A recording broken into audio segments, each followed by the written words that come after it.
Welcome to the Salmon Runs YouTube. Enjoy the video. You start by verifying prerequisites.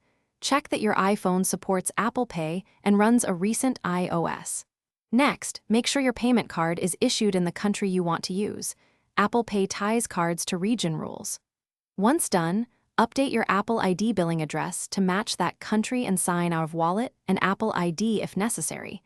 This prevents conflicting region data. These steps clear the way for deeper settings changes.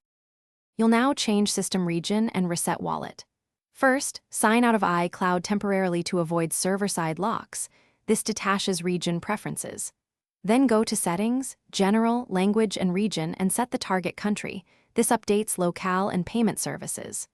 Restart the device so the change takes effect. Once rebooted, sign into your Apple ID, open Wallet, and attempt to add the card issued for that region. This forces Apple Pay. Finish by testing a payment or adding the card. You should see region-aligned issuer verification. If it fails, call your bank. Many issuers block cards outside their market. Also make sure no VPN or carrier profile is forcing a different region. Disable VPNs and remove any foreign carrier profiles because they can confuse Apple Pay region checks. If problems persist, reset network settings or, as a final option, restore the device from a backup. These steps clear persistent configuration conflicts.